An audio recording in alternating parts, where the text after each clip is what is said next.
Hallo und herzlich willkommen, schön, dass du eingeschaltet hast. NZXT steht ja eigentlich für Cleanes Design bei Cases und Mainboards.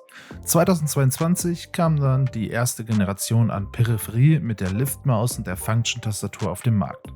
Anfang dieses Jahres war es dann an der Zeit, beide Produkte einen Makeover zu verpassen. Mit der Lift 2 in Ergo und Symmetrical Shape. Aber kabelgebunden im Jahr 2024? Ich wusste anfangs nicht, was ich davon halten soll. Denn wer will noch heutzutage Kabel haben, oder?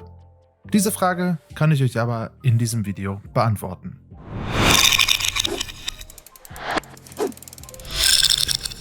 Lasst uns mal schauen, was ihr für den doch niedrigen Preis von um die 50 bis 60 Euro bekommt. Eine weiße Maus mit Kabel. Nicht mehr, aber auch nicht weniger. Aber um ehrlich zu sein, bei einem Preis von 60 Euro habe ich auch keine Extras wie Skates oder ähnliches erwartet. Falls euch der Lieferinhalt nicht überzeugt hat, kann es vielleicht die Shape oder die verbaute Technik. Die NZXT Lift 2 gibt es in zwei verschiedenen Varianten und jeweils in Schwarz und Weiß. Für Gamer, die eine ergonomische Maus vermögen, hat NZXT die Lift 2 Ergo released. Diese ist leider nur für Rechtshänder nutzbar. Für Personen, die symmetrische Mäuse mögen oder eben Linkshänder, gibt es die Lift 2 Sym. Und genau letztere stelle ich euch heute vor. Bei einem Gewicht von 58 Gramm finde ich es bemerkenswert, dass NZXT es geschafft hat, eine geschlossene Topshell ihrer Lift zu verpassen. Viele von euch mögen ja keine Löcher in ihrer Maus, gerade aus Gründen der Verschmutzung und der Haptik. Ich selber hätte kein Problem mit Löchern, da ich seit ungefähr 2-3 Monaten die WL-Maus BeastX Mini spiele, die ein einziger Schweizer Käse aus Magnesium ist. Langzeit-Review folgt noch zu der Maus. Die Gewichtsersparnis der Lift kommt durch die doch sehr spartanische Base der Maus, die sehr stark an das Lightweight-Design von Pulsar erinnert. Die Maus macht einen sehr stabilen Eindruck mit einem einzigen Manko. Wenn man die Maus zusammendrückt, merkt man, dass die Top-Shell nicht perfekt mit der Bottom-Shell abschließt. Deshalb knackt die Maus unangenehm, wenn man diese zwischen Daumen und Zeigefinger am hinteren Teil der Maus zusammendrückt. Das ist ein Problem, das in den letzten 1-2 Jahren sehr viele, gerade Lightweight-Mäuse haben. Das aber nur ein Manko, das man findet, wenn man wirklich nach Fehlern sucht. Der Rest der Maus macht einen unglaublich stabilen Eindruck. Ich zeige euch gerne mal einen kurzen Vergleich der Mausform mit ein paar der meistverkauften Mäusen. Pausiert am besten kurz hier das Video oder vergleicht selber die Maus-Shape auf Elo-Shapes. Kleiner Geheimtipp, falls ihr mal nach einer neuen Maus sucht, Link dazu unten in der Videobeschreibung. Die Shape der Lift 2 Sym ist gut geeignet für Claw und Palm Grip. Für einen entspannten Fingertip-Grip wäre diese Maus mir persönlich definitiv zu groß. Neben den 2 Haupttasten, der 2 Seitentasten, die sich wirklich gut anfühlen, besitzt die Lift 2 eine DPI-Taste auf der Oberseite der Maus zum schnellen Wechseln. Das hilft gerade, wenn ihr in-game eine hohe DPI nutzen wollt, um die vollen 8000 Hz auszuschöpfen. So könnt ihr in-game eine niedrige Sense fahren mit hoher DPI und im Desktop-Betrieb schnell auf eure normale DPI wechseln. Das Coating der Maus ist brauchbar, könnte aber noch griffiger sein. Ich bin froh, dass NZXT sich dazu entschieden hat, die Seite mit einer griffigen Textur zu versehen, sonst hätte ich, glaube ich, Grip Tape auf den Seiten verwenden müssen. Mit dem PixArt PMW 3395 Sensor hat NZXT sich einen Top-of-the-Line-Sensor herausgesucht, der mittlerweile in fast allen Mäusen im mittleren Budget bzw. High-End-Preissegment verbaut wird. Dieser in Verbindung mit der kabelgebundenen 8000 Hz Polling Rate lässt die Maus schön responsive wirken. Als Mausschalter kommen optische Schalter zum Einsatz. Diese sollten TTC Optical sein, sofern man nach dem Design auf der Produktseite geht.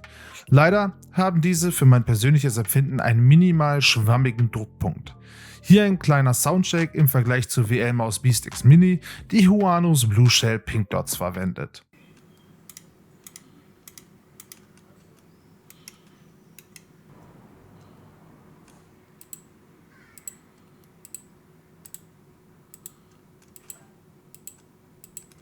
Das Scrollrad ist leichtgängig und ist leicht taktil, sodass schnelles Wechseln der Waffe in FPS-Games kein Problem ist.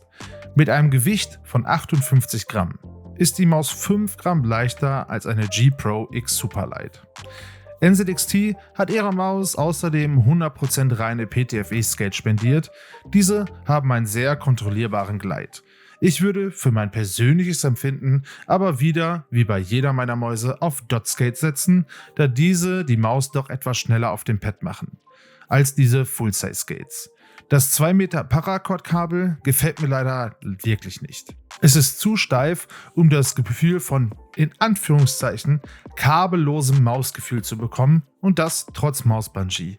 Hier würde ich NZXT empfehlen, ein weniger steifes Kabel bei der nächsten Generation zu verwenden. By the way, falls ihr eine kabelgebundene Maus nutzt und noch nie ein Mausbungee probiert habt, testet es. Diese gibt es schon sehr günstig und verändert auf jeden Fall das Mausgefühl immens. Ich verlinke euch unten in den Infobox mal meinen Bungee und Alternativen. Geiles Feature, die Lift 2 unterstützt Nvidia Reflex, das die Input-Latenzen verringern soll, was wieder für die Responsiveness der Maus spricht. Als Software kommt die NZXT Cam Software zum Einsatz. Diese kenne ich schon von dem Function Keyboard und meiner NZXT Capture Card. Hier findet ihr alle wichtigen Einstellungen für DPI-Stufen, Lift-Off Distance, Polling Rate und der Möglichkeit, eure Maustasten zu remappen. Also super spartanisch. Gerade auch aus dem Grund, da NZXT sich dazu entschieden hat, auf RGB bei der zweiten Generation zu verzichten. Für rund 60 € bekommt man eine solide Maus, die ich euch ans Herz legen kann. Gerade für Gamer, die gerne mal vergessen, ihre Maus zu laden, ist die kabelgebundene Maus ein wirkliches Schmankerl im Lightweight-Segment. Eine Maus, die eine wirklich schöne Shape hat, gerade für mittelgroße bis große Hände. Sehr gute technische Features und das alles zu einem sehr fairen Preis. Was mich jetzt aber interessieren würde, ist, welche Maus ihr nutzt. Ich habe euch natürlich diese Maus und Alternativen unten in der Infobox verlinkt. Falls euch das Video gefallen hat und ihr mehr Videos sehen wollt, drückt gerne das Däumchen und abonniert den Kanal. Vielen Dank fürs Einschalten und wir sehen uns im nächsten Video.